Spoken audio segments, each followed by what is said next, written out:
Jack? It's a good day. Ween. They're a, dare I say, alternative rock band from New Hope, Pennsylvania. Not too far from where we're from. Yeah.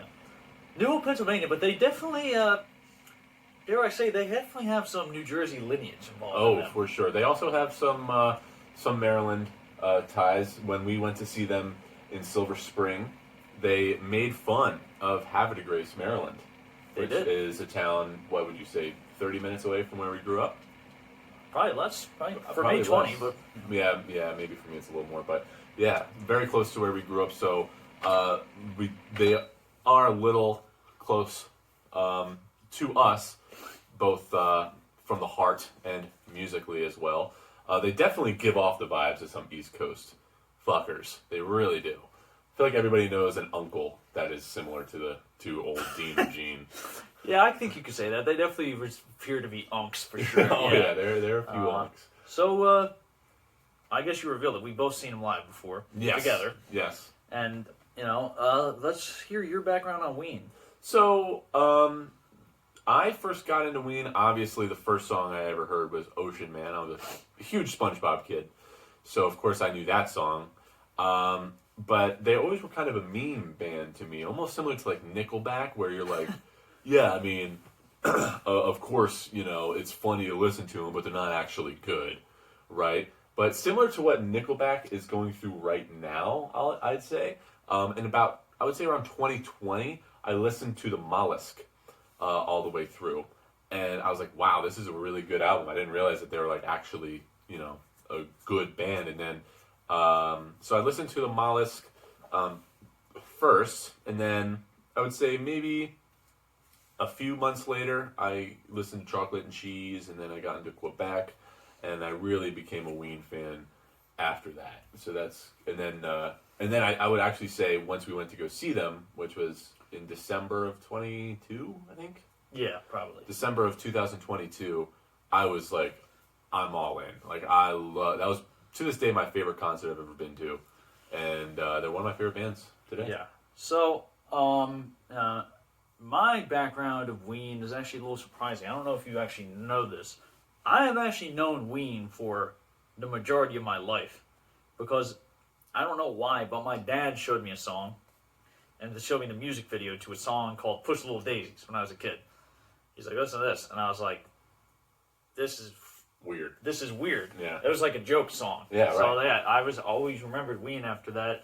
And yeah, of course, Ocean Man. And then around the time we saw them, I checked out a good chunk of their albums. I've listened to Quebec, Chocolate and Cheese, probably most of the Mollusk, and actually I did listen to God, Weed, and Satan in that time. I used to work at a warehouse, so I used to just listen to music all day, so I could just be like, well, I guess we're going to check out a lot of Ween, and I would just do that. But Jack's obviously a pretty big fan. Very big Ween fan, yes. And, you don't know if I am yet, so we're going to do a little exercise here in Ween, and we're going to talk shop, rank their disc guide. We listened to all of their albums. We're not including Shinola Volume 1 because that's compilation, and we usually don't do that stuff unless it's really significant, which I feel like Shinola is. We were considering it. Yeah, I did check it out, full disclosure. But Yeah, we're not I including it in had this heard video. most of Shinola, but I wasn't. I forgot that we were going to listen to it. I'll be honest, my bad. I will say the song Transitions off Shinola is one of my favorite Ween songs ever. So shout out to Transitions by Shinola, or off Shinola rather. But yeah, I didn't. Actually, once I listened to it and I kind of did more research, I was like, we probably shouldn't have included this one. So it's cool. But who's should we just get right to it? I think we got a nice little intro out of the way. Yeah, let's get to it. Yeah, let's do it. So who's going first? You can go first. You can do the honors. Okay, so my number 9. Oh baby, here it comes. So my number 9 is my lowest scoring album we've covered on the channel, and it's by a lot. With a 1 out of 10, which to me that means this is one of the worst albums I've ever heard. It is not listenable. And that would And I'll be honest, there was a few floating around. There was probably about 4 albums. And I had a different one in this spot. Then I listened to all these one more time. I was like, it just has to be The Pod from 1991. And look, okay, so I'm going to be real with you. I am rating this a 1 out of 10, but I'm not going to go in on them because I like Dean and Gene Ween. I'll be honest with you. I like them as guys. I think, I'd love to grab a beer with them. yeah, it's so clearly not meant to be taken that seriously, but that doesn't mean that I like it. So here's the thing with this album is there's not a single good song in here, in my opinion. And it's not even just like a bunch of mediocre songs. It's a bunch of songs that are just made to just be 2 dudes screwing around. And they did that already. And then on this one, they took a much different... Honestly, it sounds a lot different. The production is worse than on the first album, in my humble opinion. And it's really plotting. It's very slow-paced. Captain Fantasy is probably close to being a standout. It almost sounds kind of like a Rush parody. And honestly, like, the songs just aren't that memorable. Like, the one where he's naming Mexican food is probably one of the best songs on the album. Pollo asado. Yeah, which I think speaks volumes of how it is. It's like an hour and 20 almost. It's a lot of songs. I do think I am amused by the fact that there seems to be a theme throughout the album about a pork roll, egg and cheese sandwich, which is brought up multiple times. And speaking of which, the song Pork Roll, Egg and Cheese is close to being okay.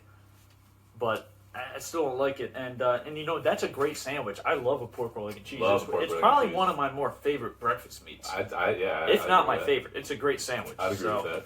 Also, we're strictly a pork roll gang, not Taylor Ham gang. I don't know. I would say Taylor Ham because, my family is from, it's weird. So my family is from South Jersey, my mom's side, and my dad's side is from North Jersey. And there's almost like a Civil War kind of thing going on there where the North says Taylor Ham and the South says pork roll. So I interchange. I say pork roll. I'll go Taylor Ham. But yeah, I don't really have much else to say about it. It's so long and just not memorable. Yeah. Okay. So let's hear what you got. So, similarly, this is by far the lowest I've ranked an album in any of the discography rankings that we've done, and I will go as far to say one of the worst albums I've ever heard. However, in my number 9, very last, I have God, Ween, Satan, their debut. Now, similar to what you said, it is just 2 dudes screwing around, but that doesn't necessarily mean they got a record deal off these 2 albums, which is just crazy to me. The state of the music industry must have been so weird in the late 80s and the early 90s. My kind of biggest gripe I had with this album is that there is a YouTube compilation out there called Unbrowned. It's like a 2.5 hour compilation of just demos and B-sides and stuff like that.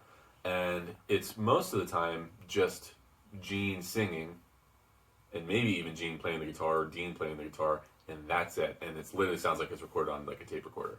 And so many of these songs sound so much better on those. Birthday Boy, the acoustic version of Birthday Boy, if somebody were to say that that's their favorite Ween song, I kind of would be all right with that. There's also the acoustic version of Nicole and Stacy are both really good off of Unbrowned. It's basically the first 2 albums and a little bit of Pure Guava, the 3rd album, except for just stripped down acoustic, and it is so much better. And I think when I wrote it in my review, when the best part of your album, the best thing about your album is pointing it to something else. It's not really the best. What sign. did you give it out of 10? A 1 out of 10. Oh, nice. We're matching up. We're matching up on our number 9s. I will say the jump, and we'll get to this a little bit later, but the jump between the bottom two and then the one after that is very big. But yeah, this album's not good. If you are looking to get into Ween and you've never heard anything other than like Ocean Man or some of their other like Transdermal Celebration or some of their popular songs, do not start. Do not do it chronologically because you will not like them. I saw this one guy on YouTube who was like trying to review essentially the same thing we're doing except for YouTube Shorts, so lame. Lame. And he did Ween, and he was like, and he had never heard Ween, and he said something along the lines of they're not funny enough to get away with how bad their music is, which I think is harsh. But if you're just listening to the first two albums, I can totally understand why you would say that. Because truly, this is like, and I'm not trying to dig into them again. I love this band, but this is one of the worst albums I've ever heard. I don't understand why they made it sound this way, other than they were just dicking around. But obviously, it worked because they became famous off of it. And here we are sitting in a basement talking about them. Yeah. So kudos to them, but that's basically all I got to say about this. God Ween Satan, their debut is last place for me. Okay, so my number 8, and I got it. I'm raising it up to 2 out of 10, which means I think it's barely listenable. So it's still just, I can't stress this enough, not good. And this was my original number 9. And then I thought about it more, and I was like, I have to raise it up because it's shorter. So it's less pain. And I have to go with actually Pure Guava as my number 8. Now, the reason is this, I believe, correct me if I'm wrong, this is their first actual like major label album, which is how the hell they got signed, I have no damn clue. And they somehow on this one compared to the Pod, see the Pod had no good songs on it, but they at least kind of had some sort of, this is their most ridiculous album, I would say. It's like, it opens with Little Birdie, which is like just nonsense. And this one is like, they're not even trying to be that funny anymore. And I actually thought what that guy said, I agree with him. I don't think that they are funny enough on these early ones. Honestly, kind of, they do have some funny moments. The humor is not that funny to make a unlistenable music and then be like, oh, this is funny. Like, it feels like a really big inside joke that you just don't, like, you ever hang out with people who are like, you're friends with them, but they clearly been friends for longer, and it's just all inside jokes, and you're like, bruh, I don't get it. It's kind of like that. They have Big Gilm is on here. That's just, that's a song that exists. They kind of are more musical here on stuff like Tender Situation, but they just are once again, they're really plotting here, and Going Gets Tough from the Get-Go, is that the name of it? Yeah, is on so. Here. So there's like some stuff where it's kind of amusing, but like my problem with this one, I'm like, what are you going, like at this point, what are you even going for? Like it's almost taken, in some ways I think this is took a step back from the Pod, but it's just shorter. I think Push the Little Daisies, which as I said, I knew that one. It's close to being an actual song, and it's clearly like a parody. So you can kind of see where these guys can write songs. They know like how to write a song. And Sarah, up to this point, is their best song in my opinion. That song is pretty solid. You do get these guitar textures on this album that I like that are akin to like a Mac DeMarco, which I like. So that is positive about it. Their worst song is on this album, and it's called Morning Glory. And I remember I was driving back from an acoustic gig, and I put this one on, and by the time I'm just listening to it, I'm like, oh my God, what the hell? And Morning Glory comes on, and I hear how it's starting, and I see it's 5 minutes, and I say out loud, I'm like, come on, don't do this to me. And it's literally just like static noise. But at the end, he starts talking about how, oh yeah, he doesn't do beer. And that was actually pretty funny. That made me laugh. All the times I heard it, I was like, yeah, this is pretty funny. But yeah, Pure Guava, I think it's really bad. It's 2 out of 10. Yeah. My number 8. My number 8, I have at a 1.5 out of 10, so it's a half point higher. I like Ween more than Jack, apparently. And God, Ween, Satan is the pod. I think similar to God, Ween, Satan, it is, and again, they got signed off of this album, which is just blows my mind. I again, call me not a true Ween fan, but I do not get the first 2 albums too.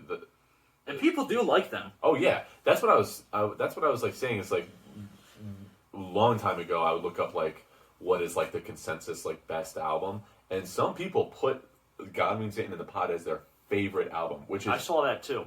Mind blowing to me. But anyway, the reason that I have this one higher is because of Pork Roll, Egg and Cheese, the song, which again I don't think is a good song really, but like it is like kind of catchy, you know, and it's like, okay, I can see kind of where you're going with this. And I'm not gonna lie, I did enjoy Pollo Asado. Like I think that there is something that one is it's pleasant. Yeah. They have like a little, like the backing track is like, okay, this is nice. It seems like I want to live in this world. Yeah. Like you're chilling at the beach and you're ordering Mexican food. And you it's have nice. no idea what the menu, you don't know what any of this means. Yeah. You're a boomer. Yeah. And it's just nice. They actually did that song when we saw them live. They performed Pollo Asado live. I remember that. And he literally had a script that he recited the song word for word. Obviously, he didn't memorize it, but he had a script. He sat down.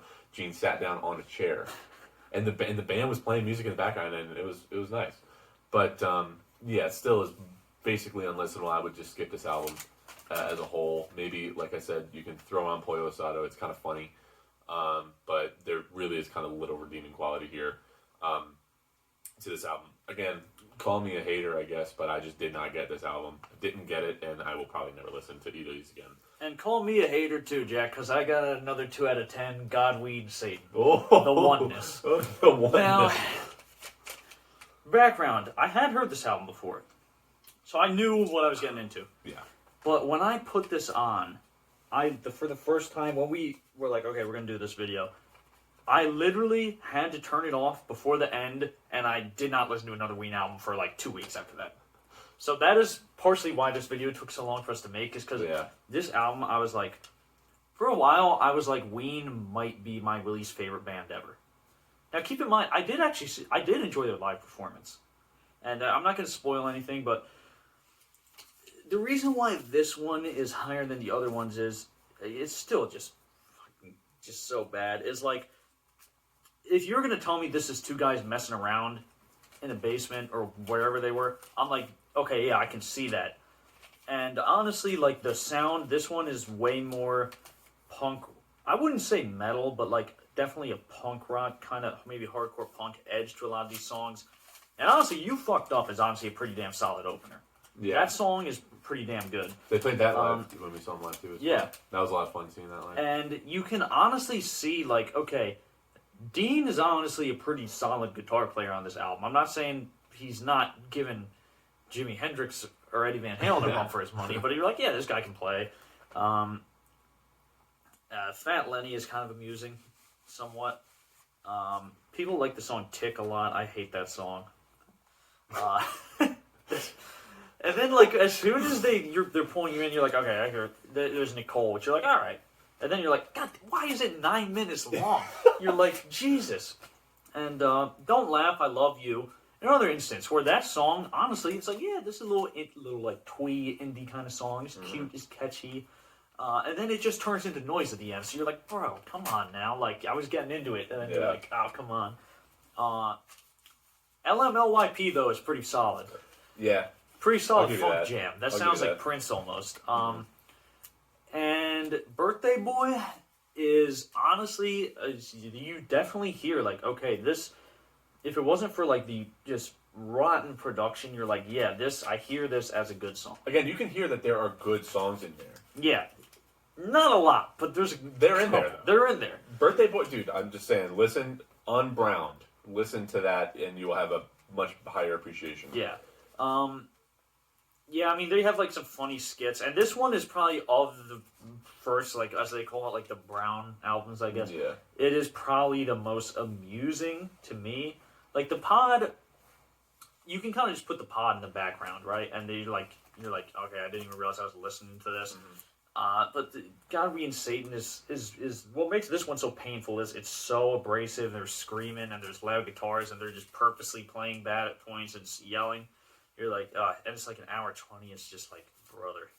But yeah, I don't want to spend too much time on the beds. All right. These horrible albums. So, like I said, there is a pretty big jump between numbers 8 and 7. 7, I have a 4.5 out of 10. So we're going from 1.5 to 4.5. It's a pretty big jump. But if you remember, before this, my lowest rated album was a 4.5. So this is tied. And what would that be? Long Road Out of Eden by the Eagles. Another horrible album. Yeah, that album sucked. But number 4 out of 10, I will say I enjoyed it more than Long Road Out of Eden. I had Pure Guava. So we are going in chronological order so far. So I think it is kind of, there are moments here where it's just like kind of more the same from God, Ween, Satan, and the Pod, where it's just like, what is this? Like, come on, can we please like not do this right now? But I will say, I think their first like good songs were on this album. Push a Little Daisies, I can totally understand why somebody thinks that song's annoying. And in fact, I don't play it for like my family because like I know that my family, for example, would hate that song, but I really like it. I've always ever since I remember on the way to the Ween show, you played that song first because you're like, I know a Ween song, and it was Push a Little Daisies, and that song essentially kind of got them. That song was huge on like the college, like underground Probably college MTV. stages.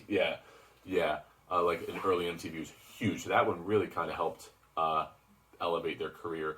And also Don't Get Too Close to My Fantasy.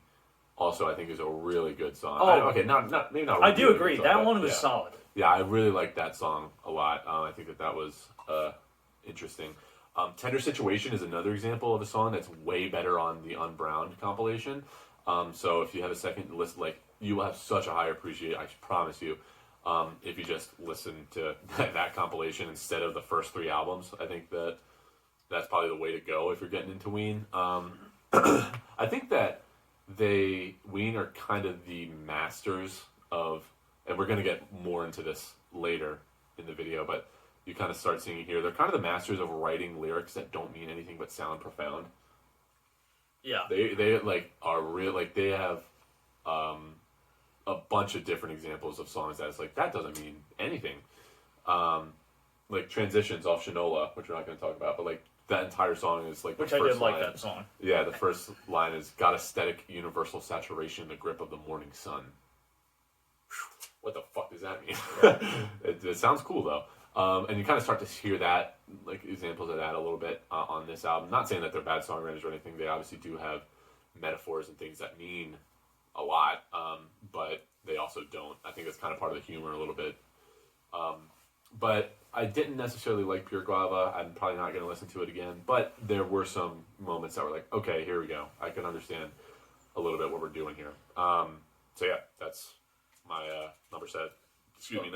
Okay, so 4.5. then that would make it my 6. number 6. And Jack, if you don't mind, could you pull the track listing of this one up on your phone? Because I forget the name of a couple songs here. Yeah. But while he's doing that, I'll just tell you what it is. A little background. I listened to this one, and I was honestly just pissed. This is the album that pissed me off the most. And I have it at a 3 out of 10, which is still pretty bad. And I have it with Cucaracha. Oof.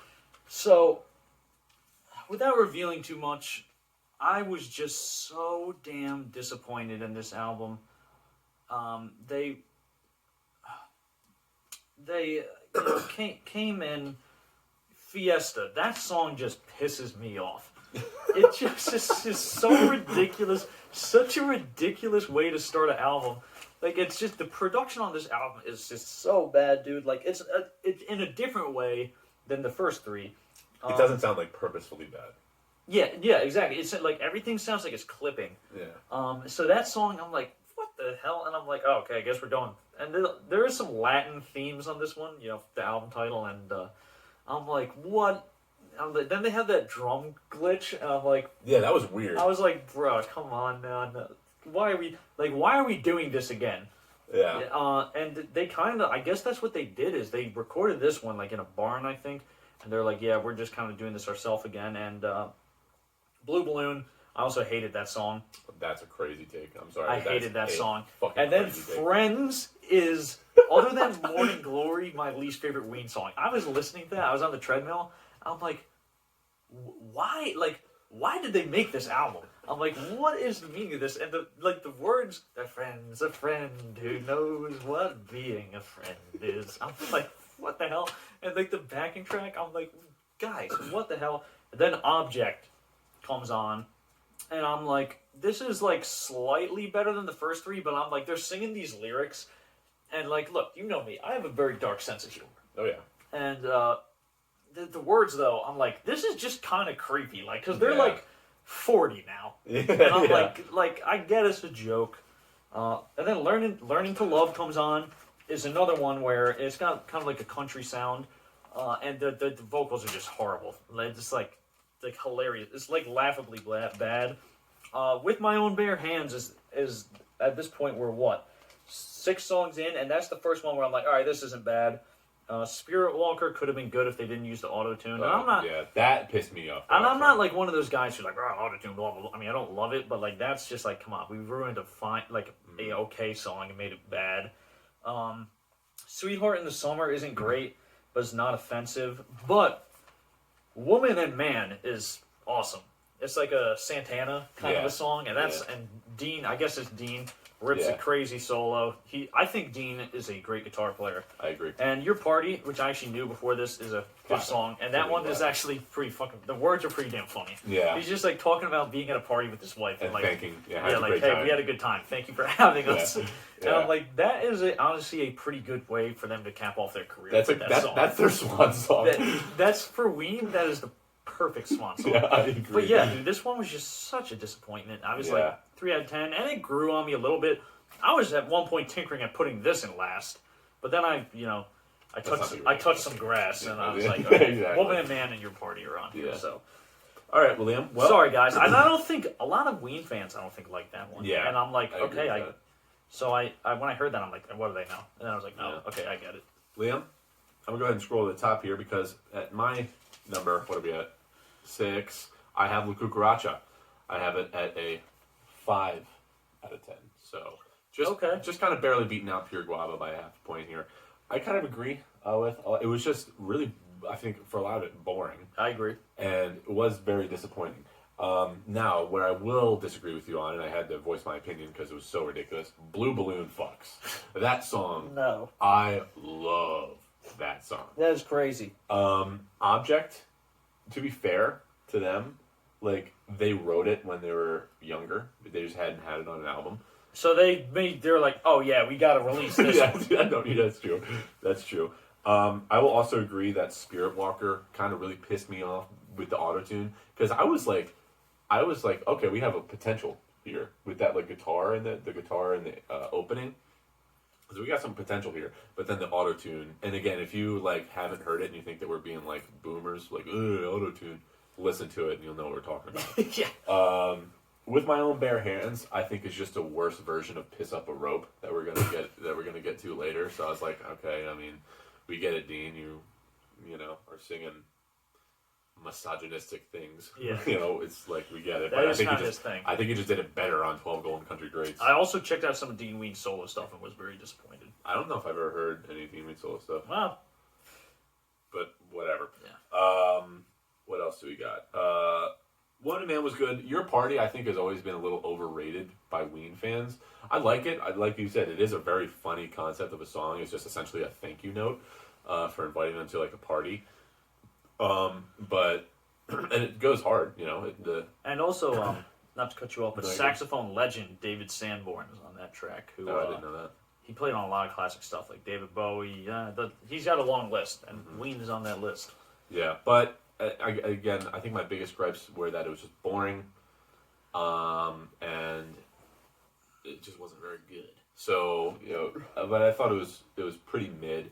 It wasn't, the highs weren't as high as Pure Guava, but the lows certainly were not as low for me. So that's kind of why I again, it squeaked out half a point above 5 out of 10. So yeah, we're at number 5. Okay, so my top 5 actually takes a pretty big jump up. So does mine.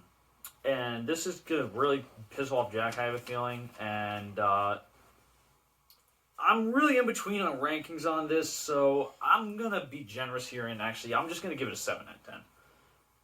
And that is Chocolate and Cheese, which I originally had at a 6 out of 10. I'm not gonna lie to you.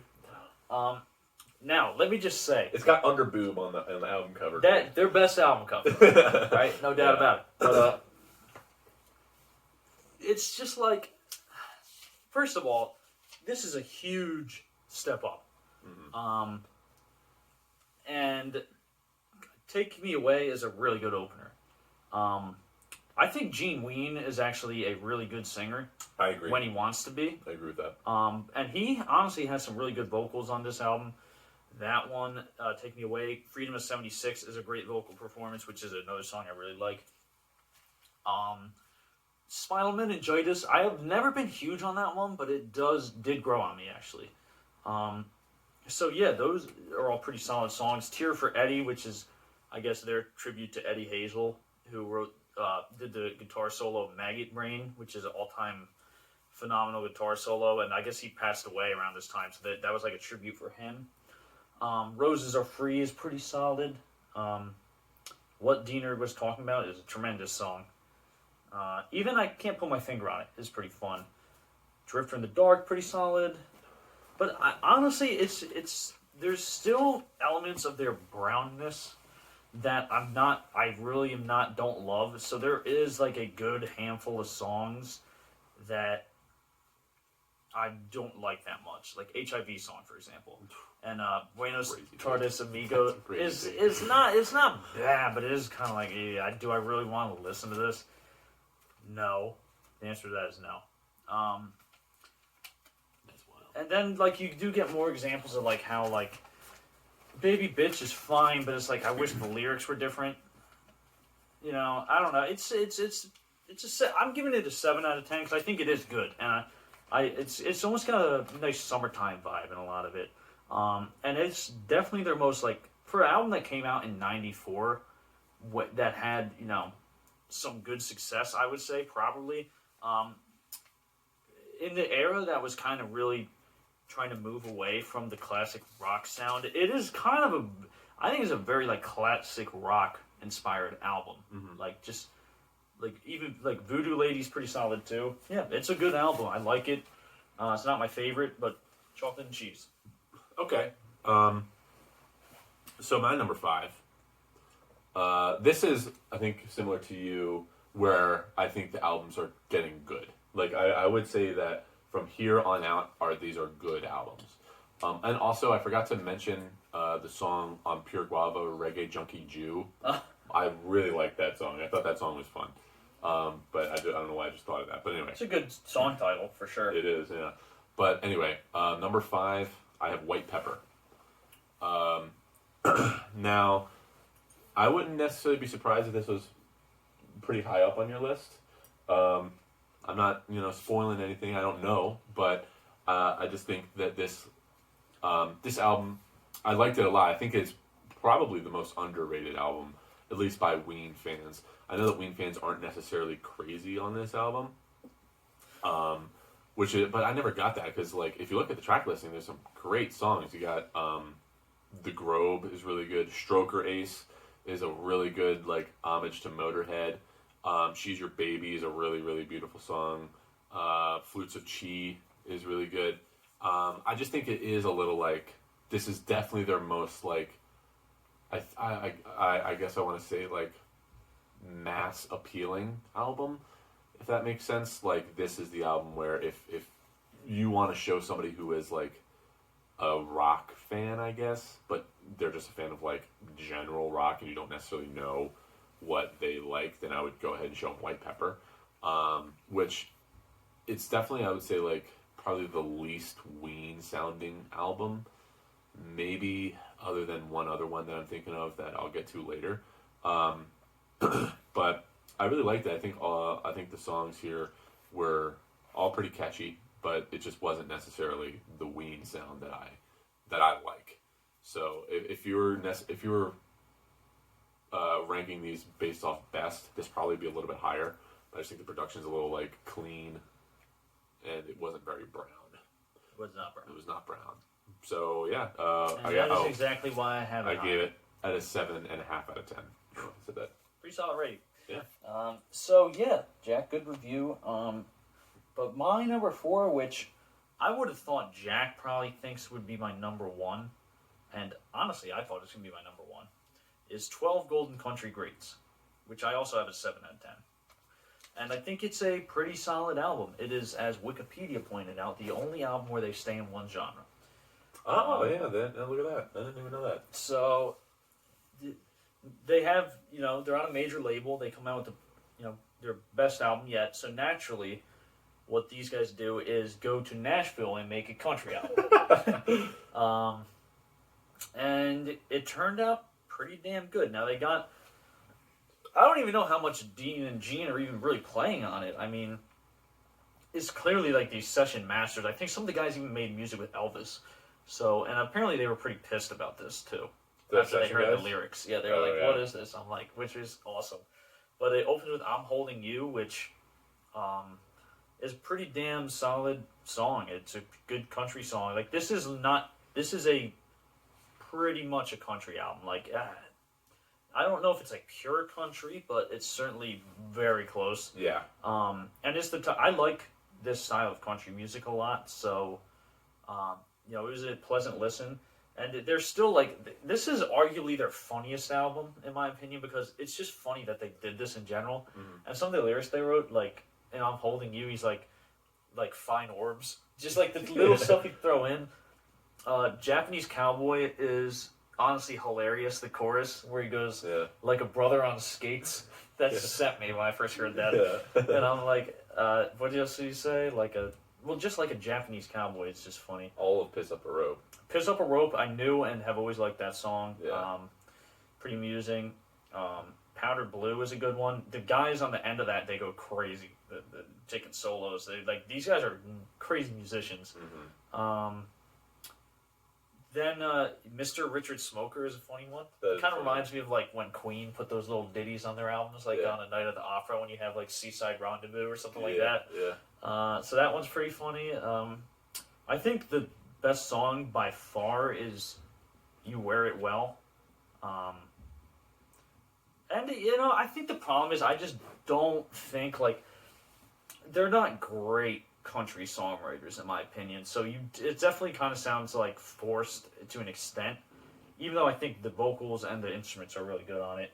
I don't like the last song that much. I didn't think that was a great closer, but other than that... Which one was it? Fluff or something like that? Oh, Fluffy, yeah. Yeah, Fluffy. Yeah. I didn't think that was a great way to close it, and it is a pretty solid album. I like this album a lot. I like it more than Chocolate and Cheese by a good bit, to be honest, and it's a 7 out of 10. All right. So this is going to be my hottest take. This is going to be Jack's hot take of the video. Let's hear it. But my number 4, I have an 8 out of 10. I have Quebec. I think a lot of people have Quebec at number 1. I still think it was a good album.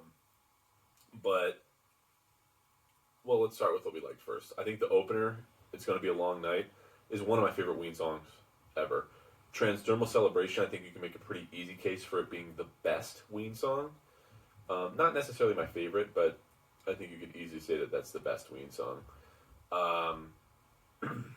What else is really good on here? But then there's also the chill, slow things that are really good. Like Among His Tribe is really good. If You Could Save Yourself, You'd Save the World is really good. But then there are some moments here that they kind of revert back, I think, to the Super Brown things, the first few albums, and I just didn't really like it. So Many People in the Neighborhood, I'm like, what are we doing here? Why is this song on this album? This is also going to be a bit of a hot take, but I really do not care for Happy Colored Marbles. I know that some people think that that's their favorite Ween song. Those people are idiots. Yeah. Yeah. Pandy Flacker is also not really. That's not White Pepper though. Pandy Flacker? Yeah. What am I thinking of? Sorry. Sorry guys, Jack came in very unprepared. Big Ween fan. Yeah, my bad. I meant Hey There Fancy Pants. Sorry, my bad. Another kind of Queen sounding song. Yeah, yeah. Sorry, my B. But yeah, that one. Also, I was not really a huge fan of. I just don't think it's as consistent as as some of the later albums would be. And again, I don't think it's a bad album. It's an 8 out of 10. That's a pretty good album. Yeah, for me that means it's a very good album. Right. Very good album in my opinion. Yeah, and I think it is I think its highs are really high, but it's just not as consistent as some of the other ones are later. So, that's what I got. Quebec, number 4. Yeah, okay. Number 4. I guess this one's kind of a hot take, and it was originally shoot in for my number 1 because I do like it a lot, and I have it at an 8 out of 10, and that would be the Mollusk, which I really like the Mollusks. Now, the first few times I listened to the Mollusk, when I was first kind of introducing myself to Ween, I was like, really, like, I think I was expecting them to sound more like they did live, and I think the production left me wanting more from them.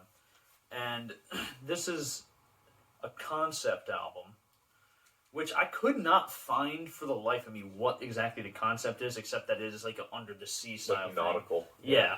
I don't really know what the story's about, but it's inspired SpongeBob. That's obviously noteworthy. Great. That's worth a point itself, right there. Well, yeah, that's a great show. Yeah. And it is just honestly just so damn good. It's an 8 out of 10.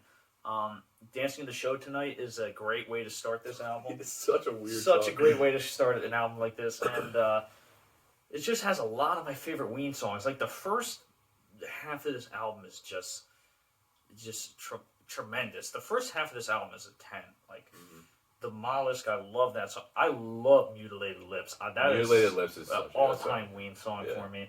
Blarney Stone, I love that song. That one song is awesome. It's just so perfect for an album like this. And they just really perfected. This is their most concise album to an extent because it's like they really like. What am I trying to say here? They like really took the idea and ran with it, and they did such a great job. Johnny on the Spot, I love that how that song is like kind of like a fast-paced, almost like thrashy-ish song, but the production on it is not like that at all, and it almost is like a drum machine and really weird-sounding digital guitar, and it just works because they managed to avoid cliches on this album because of how unique the production is. It's Gonna Be Alright was probably my favorite discovery of this whole deep dive. That's such an amazing song. I really like their ballads a lot, to be honest. And to me, that is a sign of a good band, is when your slow songs I'm, like, attracted to. In general, I think I'm just attracted to slow, melancholy-sounding songs. That's a great one. What else? Buckingham Green is amazing. Such a good one. Ocean Man is obviously... I don't know how much I really do love Ocean Man, but he's a classic, Waving My Dick in the Wind is actually pretty funny when they're telling the old Jimmy, or what his name, to dance. And he's like, I think I'm doing the best I can, God damn it. Yeah, that song is pretty funny. The last song is a great way to close it. There's just a few songs, and the middle part kind of leaves me, I'm like the Golden Eel and some of those songs I'm not huge on, but I think this album, it's like a mix of like 60s psychedelia, and I honestly think this album veers on prog rock a bit. Oh, for like, sure. It feels like a 70s, it feels like an early Genesis album almost. Like, I don't think it really gets... I don't think people really talk about that. It's like, it reminds me of like a early mid-70s like progressive rock album. Which is cool that they were, this college rock band that was able to bring in some of these really unique influences, because I honestly think that they are really talented musicians. Which I'm going to get into that more at the end. But yeah, I like the Mollusk is a really good album. My top 3, I could all switch. Yeah. No, that was a good review. My number 3, and I'm pretty good with each order. I don't think I would switch them. Maybe ask me again in a few months. Maybe they'll be a little different, but maybe 2 and 3 you could switch. But anyway, number 3, at an 8.5 out of 10, I have 12 Golden Country Greats. Now, by far, my biggest problem with this album is that there's 10 songs and not 12. That is annoying. Never even thought of that. Yeah. That is ridiculous. Yeah, that I was like, are you really? You could put 2 more. But anyway, yeah, I think that this is. To be fair though, these are 10 good songs. Like, I think this is extremely consistent throughout the entire album.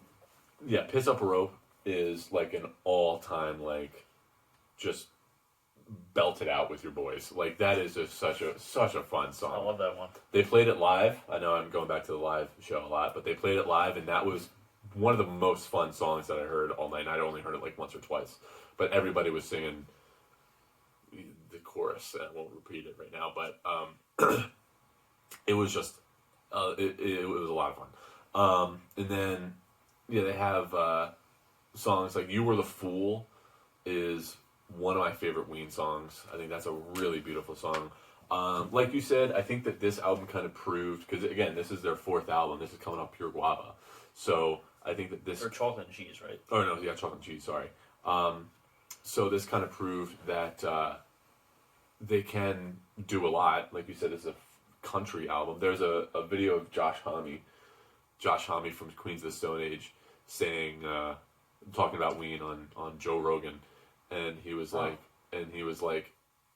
I love those guys because we were on tour with them, and they essentially said, yeah, we're gonna go make a country album, and he's like, aren't you guys rock? Like, why are you making you can't do that? Like, you have to like stay in rock. Like, no, we're just gonna make a country album because we want to make a country album. And I really respect that. I think that that's really cool. And also, like you said, they're not like the greatest like country songwriters for sure, but it still is a good album. Like, I still like think that they did a really good job. I think Japanese Cowboy is a good song. Help Me Scrape the Mucus Off My Brain. It's a good one. Was really good. I think that, like you said, the session musicians here did an absolutely insane job. Sure, they probably weren't happy once they heard the final product, but yeah, I think that there's just a really good consistent album. If you're ever like on a car ride or something, like a solo, car trip, then I would throw this album on. Like when I go to the beach, yeah, it's like this is one of the albums I listen to, because it is like, I think you said this about Chocolate and Cheese, but I think it is like a good summertime album. Windows Down, it is like, it's a lot. They have a lot of really good summertime sounding songs, but 12 Golden Country Greats is another one. But yeah, that's my number 3, 8.5 out of 10. All right, hell yeah, man. So I guess I'm on my number 2 now, which could honestly pop up to 1 by next week, because this is one that I will 100% put on again, and that would be White Pepper. And I never heard this one before. Didn't know a single song on it, I don't think. Maybe I knew Bananas and Blow. But yeah, dude, it's just, man, such a good album. I love this album. That being said, it's still only an 8 out of 10. I think it's very good. And I'll get to my grievances with it. But, yeah, it's just, I heard about this one and people were like, oh, this is like their Beatles album. I can kind of hear that on a few songs, but I don't really think that is right. I actually agree with Jack. This is their least Ween sounding album, because honestly, I think this sounds like a band that came out with an album in 2000. It sounds like a really good like alt rock band. Exactly Where I'm At is opener, and it comes in. It starts off kind of slow, but when the whole band kicks in, it just has the production. This is their best production, I think. It just sounds so full and open and amazing. Flutes of Chi is a really awesome song. Even If You Don't is top 3 Ween songs. Maybe number 1. I love that song. So great. Bananas and Blow is an amusing one too. Stroker Ace. Oh, it almost gives me Beating Around the Bush by AC/DC a bit. So yeah, I can hear that. But definitely like a Motorhead influenced one, which I don't know about Jack, but I like Motorhead a lot. Oh, yeah. So I like Motorhead. That's cool to hear them paying tribute to God. So, Stay Forever is another standout. I think that almost sounds like it'd be a Wilco song. So like I do think they sound like almost I can't like they don't sound like anyone in particular, but they sound like they're from the early 2000s on this, but not like cliched early 2000s. I'm talking about like the bands from the early 2000s, like a Wilco, something like that, who are a really good band. And this, they almost sound on this album the most like a band that they ever did, in my opinion. Yeah, I can agree with that. The vocals are phenomenal. He sings great. Gene, he really is a really good. I think Gene Ween is a. It's almost like he's not a good singer, but like they can like push him to be a really good like. Yeah. Because like most of the time he's just weird, and I guess it's intentional, but like he does a great job on this album. The only reason I'm bumping it is because like I do think that Bananas and Blow and Stroker Ace, I think it kind of ruins the flow. Like if they did like the first three songs, if they kept up with the vibe of those three throughout the whole album, this could honestly easily be a 10 and be like a dead ringer for my number one. And it's not that I don't like those songs, it's just that like they don't fit in with the vibe. It's so, but they're still good. And Pandy Fackler is absolutely a homage to Steely Dan. That is absolutely a Steely Dan. Not, I don't want to say ripoff. Like they were clearly inspired by Steely Dan when they made that one. So that's a cool one. That was cool to hear. They do that a few times on a few of their songs. Oh, yeah. So yeah, that's my number two. I like White Pepper a lot. Sweet. All right, my number two. 9 out of 10. Chocolate and Cheese. So this is the second Ween album I ever really fell like in love with. And I think that there's a lot to enjoy here. Like you said, the opener, Take Me Away. I really like that opener, but I never really liked it as much as other people seem to be honest. But I still liked it. I think it was good. Spinal Meningitis might be my favorite Ween song, which is not. I mean, it's about a child dying, so it's not like it's not like the best thing in the world. But I just love that song. I think it's it's really really good. Freedom of 76, I think you could also make an argument, is their best song that they ever wrote. I think, like you said, Dean's vocals on that are out of this world. I really like Mr. Would You Please Help My Pony. I think that song it's weird for sure, but I think that I like that song a lot. I really like the HIV song. I think the HIV song is like how I would like the Brown Ween sound to be. I think it sounds good. Like it's a good song. Like I can like have fun doing it, but it's also just stupid. There's two words in it: HIV and AIDS, and that's it. But it's like almost like endearing. I think to in a weird way. But Good to know that Jack thinks that having AIDS is endearing, but yeah. Again, not the kind of exposing myself a little bit here, but no, I do like this album a lot. It was my number one for a while,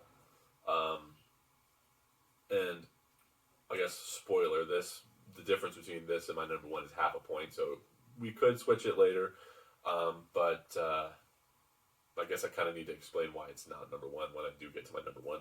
So that's my number two, Chocolate and Cheese, and also best album cover of all time. yeah. So my number one. And I'm getting up to 9 out of 10 for a Ween album. I did not think this would happen, guys. Wow. But I got Quebec, which I've heard before, actually. And I didn't love it as much as I did this time. I think it's a very good album. I don't think it's perfect. It's not a 10 out of 10. But the reason I like this so much is it was everything that was good about Ween on one album. And I think there's something really beautiful and poetic about that for them. I think it's going to be a long night. It's like a Motorhead song. It's cool. I like Motorhead. I already said that. Motorhead are cool. Maybe we'll do a Motorhead video one day. So, yeah. And it starts off with that. You get Zoloft. Zolof. I can't spell it, apparently. Zoloft. Yeah, sorry, guys. That's a solid one, too. There's a lot of psychedelia, which is usually not my go-to thing, but on this album, it really freaking works, man. Transdermal Celebration is a classic. I don't like it as much as everyone else does, I think, but I think it's a good song. And interestingly enough, the guitar solo. Do you know about this? Oh yeah. He went and essentially Santana's stole guitar, Carlos Santana's gear and did the solo, Yeah. which is pretty cool. That is a pretty good solo too. Chocolate Town is a great, almost throwback to their 12 Golden years. That's a good one, and I actually disagree with Jack, and this is going to be surprising, but I really like So Many People in the Neighborhood. That's crazy too. It's just like, see, their weird stuff on here is produced really well, that it makes it interesting, and that one has almost got like a weird like EDM sort of trance to it that I like. I will also say the first time I heard that song, I was pretty drunk and I was alone at night and I was scared. So that also maybe is why I don't like it. Yeah, I really like that song, and then you go from that song right into Tried and True, which it just worked. Like the track listing on this one just works, and that song is amazing. I love Tried and True, probably my favorite Ween song. Always liked that song. I even played that in my acoustic set list for a while there. So that's how much I like that song. That is a good song. I really like that song, and like the vocal effect that he uses on it, that's the only time where I'm like, yeah, that works. Like most of the time I'd rather hear him singing normally, because like I said, I think Gene Ween is actually a pretty good singer.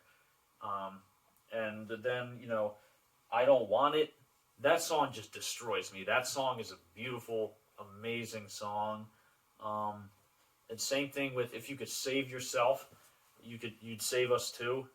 I believe. You'd save us all. Yeah, You'd Save Us All, which is just is a perfect name for a song. Because like I was like, yeah, that I like that. That is his best vocal by far. I could agree with that. He sounds amazing. Really sells it home. So another reason why I like this album so much is because it starts off like a hard rock. You get some hard rock kind of things on it, and you feel like it's going in one direction, but by the time the album is done, it's completely different. You get a lot of slow songs in here, a lot of like really powerful, moving songs. So I think it's their best production. I don't even think that they can replicate some of these songs live, and I think they're a really good live band. But like, I've heard live versions of I Don't Want It, and I was like, yeah, it's just not hitting like the studio version, because I think their goofy kind of persona, it just doesn't. You don't get that from this album as much, and it really sells some of these songs. Among His Tribe is almost like some of the guitar is like almost Led Zeppelin-esque during their acoustic moments. Yeah, I even like the Fuck Jam. I think that one's it's short. It's cool. It's like oh man, I like it. I'll give it to you. Like here they're really weird stuff. Like it's got like a rhythm to it, so you're like okay, I can get down with it. There's a few songs I'm not crazy on towards the end, so that's why it's a 9 out of 10. But it's a really good album. I think if anyone, this would be a good place to start with Ween. I would say. Yeah. That and Jack's number one. Yes, my number one, The Mollusk, 9.5 out of 10, and I'll get to why it's not a 10 out of 10 a little bit later. But The Mollusk is one of my favorite albums I've ever really heard.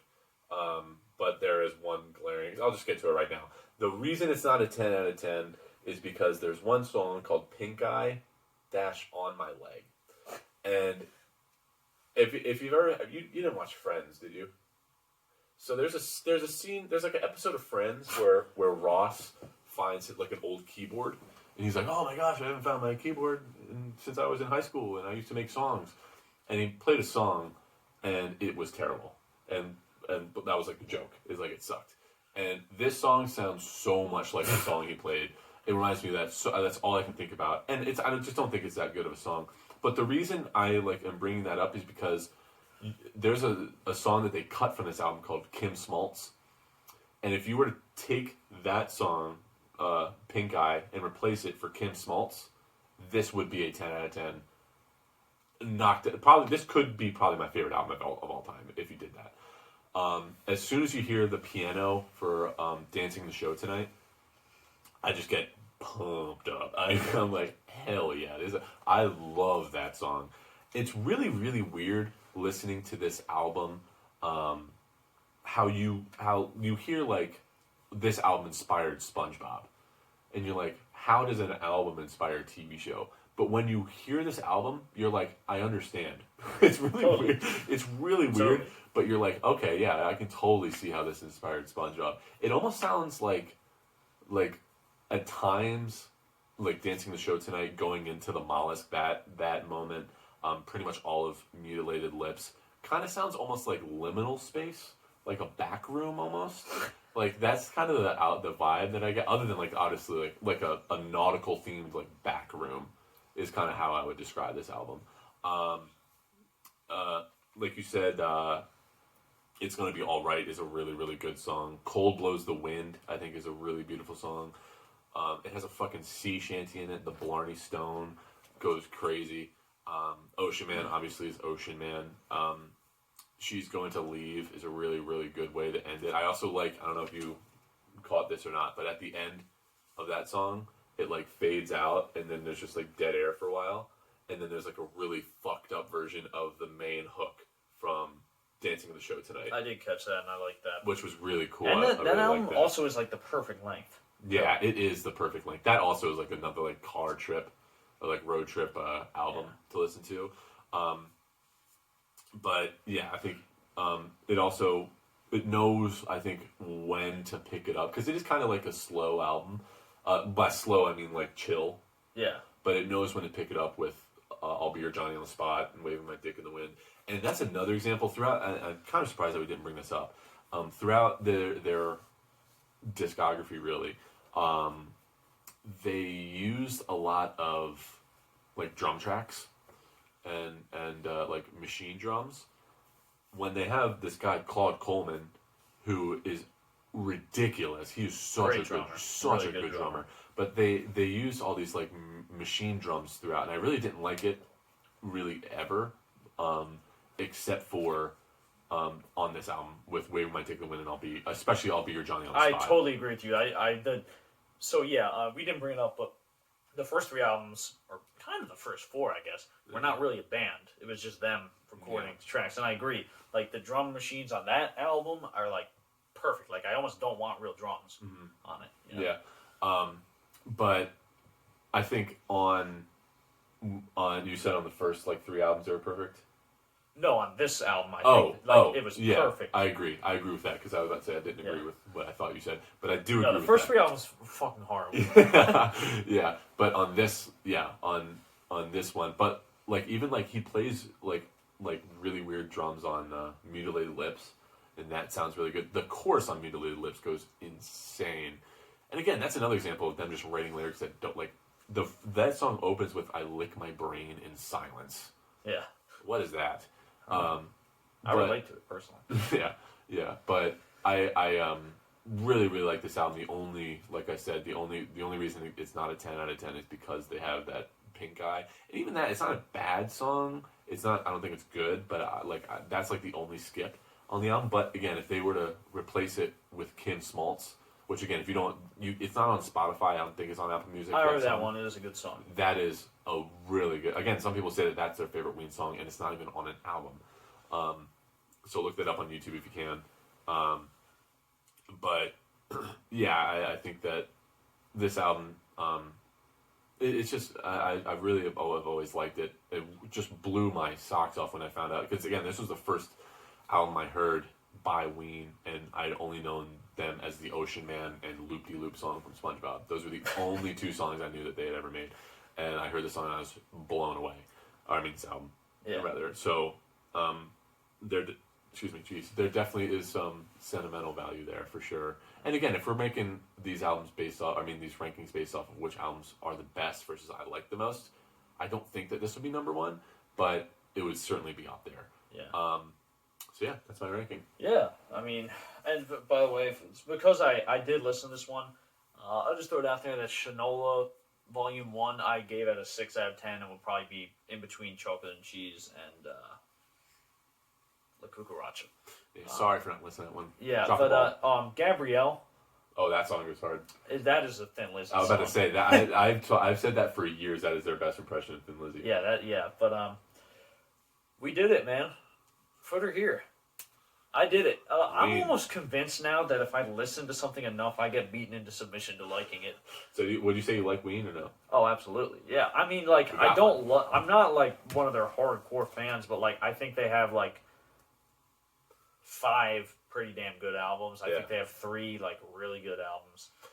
If they ever come back on tour, I'm definitely going to see them again. I would see them again. I think they are a really good live band, especially now that I know a lot of their stuff. I guess most of their stuff. That's the other thing that I want to point out real quick about their live stuff is if you look up like their set list, it is always different. Like they never play the same set. I respect that a lot. Yeah. And you know, I think my biggest problem with Ween, and I don't really think anyone who's not a musician would sense this, but they are really good musicians, I think. Yeah, they are. I agree with that. And why I say that is because they're not technical per se, but their ear and their sense of melody and just writing and diversity, they're really good musicians. They're really, really good part writers. Mm-hmm. And sometimes I think like that overshadows their writing almost. Which, I'm going to actually pull up another band who we're going to be talking about here soon. You take a band like the Pixies, let's say, who I think are not great musicians, but their chemistry and their writing overshadows that. Where I almost feel like Ween at moments is the other way around, where I'm like, okay, this is really good and impressive what they're doing, but some of their writing, I'm not like in love with. But I had 2 7 out of 10s, 2 8 out of 10s, and 9 out of 10. So I like them a good bit. Yeah. There's some of it I really like. La Cucaracha, get the hell out of here. But yeah, man. No, this was a journey. This was probably the most interesting one we've done yet. I would agree. Yeah, I can't imagine that I'm gonna hear an album that I like less than either Gone, Ween, Satan, or The Pod. Honestly, I really don't care which order you put them in. But also, it's weird that they can make 2 of the worst albums I've ever heard, but they're still one of my favorite. There's bands. one album I think you might be able to get close. Which one? When we get around to doing Metallica. Oh, the one with Lou Reed. Well, yeah, that is. Oh. Yeah. But also Saint Anger. I've heard Saint Anger's bad. Yeah. But yeah, man. I mean, this was good. It was really nice, and like some of these albums are going to remain in rotation for me. Like White Pepper, I'm 100% going to listen to that one again. Same with Quebec. The Mollusk, I think was very close to being number 1 for a while. 12 Golden, big portion of Chocolate and Cheese I like a lot. So yeah, I like Ween. I think they're a really good band. I agree. So yeah, I guess the next one we're supposed to do is The Who then. Yeah. But I think we're going to, let's just announce it now, shall we? Yeah. I think we're going to take a little hiatus from this series. You know, we're still going to do it, I think, right? I mean, TBR, Two Blokes Review. Yeah. Yeah. We're still going to do the discography stuff because we have a good time doing this, but we are going to move on to another format here where I picked a list of the 300 greatest rock albums of all time, and I picked it from a music publication called Digital Dream Door, who, just for sake of variety, they don't get covered a lot like a Rolling Stone or something. And I think they had a pretty interesting list of stuff with a lot of classic albums. And instead of going in reverse order or in order of them, I have something on my phone where I'm going to randomly generate that one. And I guess we're going to pick one hypothetically every week, but I mean, we'll do it as we see. We'll see. So I'm excited to get into that because I think we're going to talk about a lot of bands and artists we probably wouldn't talk about otherwise. Yeah, the first one I'd never heard any album by that band. Yeah, so the first one we're doing is the Doolittle by Pixies, which I do know. So we're basically just gonna just rate it out of 10 and then talk about the album and talk about where we think it's rated, overrated, or underrated. So Get ready. Get ready. Get ready That's for gonna that. we got a lot of music to talk about. Yeah. Just a lot of chilling, hanging out, Drinking beer. They're also probably gonna have a different location here sometime soon. Like a lot of Ween fans probably can relate to, I am in my mom's basement right now. So yeah, we're kind of gonna get a little different setup going here. Yeah. But yeah, thanks for doing this, Jack. Hey, thanks for having me, man. This was a pleasure. This was a good time, man. This was a good time, until it wasn't. Until it wasn't. Yeah. All right.